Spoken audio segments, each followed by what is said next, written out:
Hello, friends. It's me, Ioanna. Welcome back to Moment of Truth, a video podcast on YouTube where we talk about life and I give you pieces of advice that you are free to ignore. This season, we've been going through stories from Am I the A-hole of Reddit. But have you heard of Tifu? It's a subreddit that means today I effed up. It is one of my favorite subreddits, and so today it is World Tattoo Day. So I'm going to share with you some really effed up tattoo stories. In our last episode of Am I the A-hole, we talked about tattoos that you should think twice before getting permanently inked. And I mentioned hearts and chew bones. If you haven't watched the last episode, our first story will explain why. Yesterday, I got a skull and a heart tattooed on my wrist. Thought it looked pretty cool and went away chuffed as with it. Put my hoodie on today.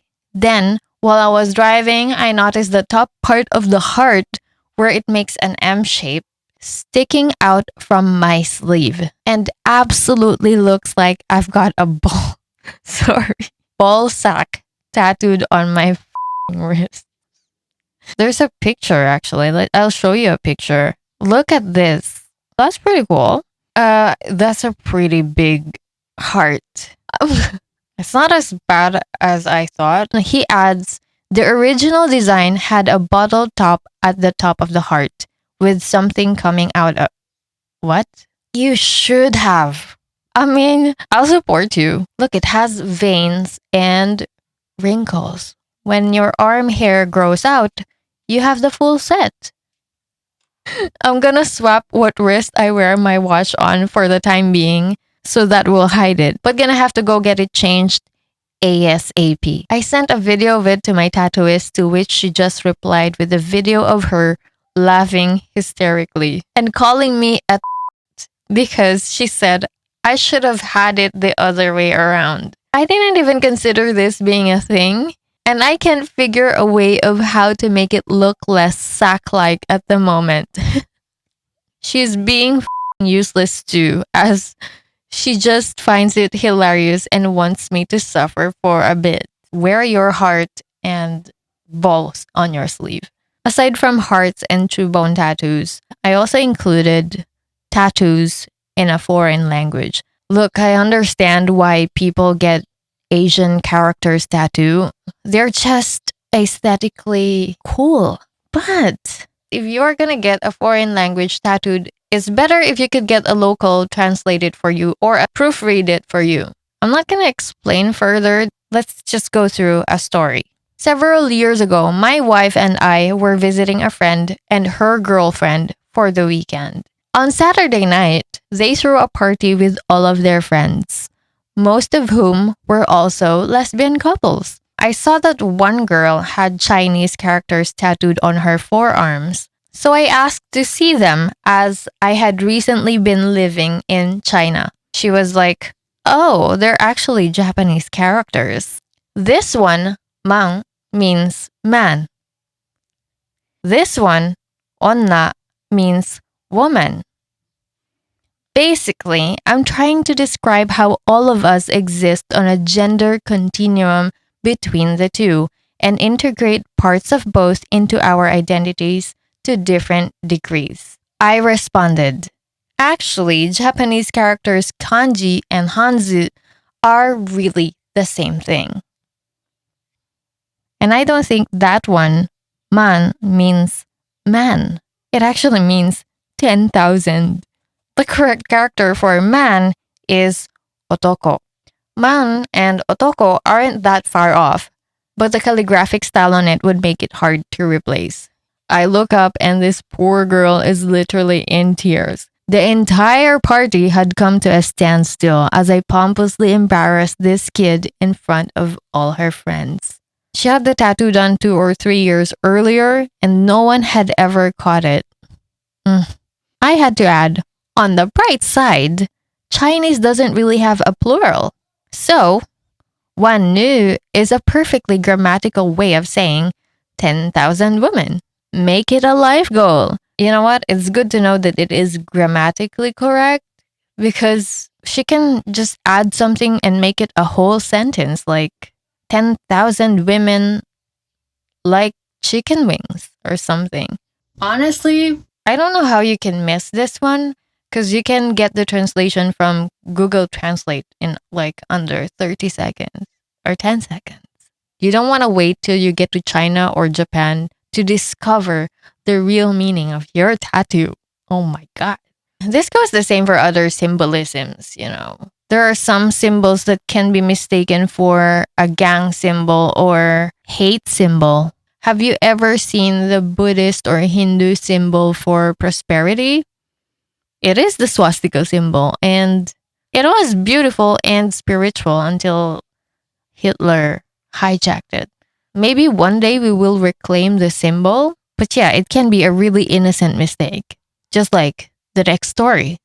Throw away because shame.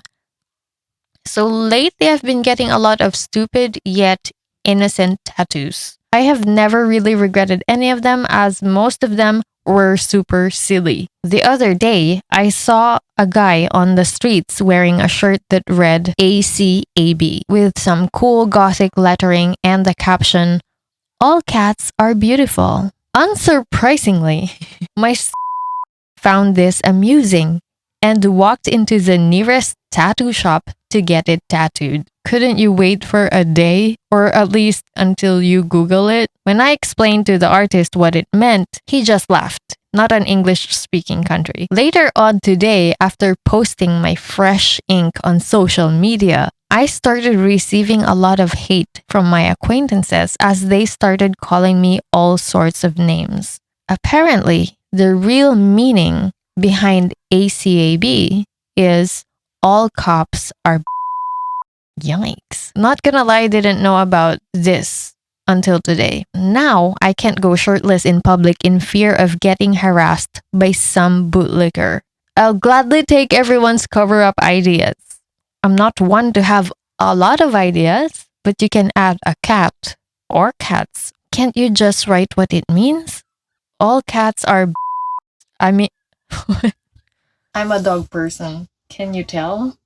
I heard that tattoo cover-ups are hard, and a laser is much more painful than getting a tattoo. Don't drink or get intoxicated before your tattoo session for pain or for whatever reason that you can think of. Let the next story be a lesson. My brothers and I decided to get a tattoo in memory of our late grandfather. He was a great man and an even better businessman. His most memorable venture was his bow tie company. So we all picked one bow tie out of his private collection to get done. I had work the morning of the tattooing, so both of my brothers went first. This is where I f***ed up. Work was busy that day, and I hadn't gotten to eat anything. In order to calm my jitters, I thought it would be a good idea to smoke a little joint on the way over. Everything started alright until I felt a little woozy. The tattoo artist went to fetch me some candy. I had passed out and fallen on the floor, face first. Well, that wasn't the worst of it. After recuperating, I walked outside for some fresh air and I noticed that there was something extra in my pants. Yep, you guessed it.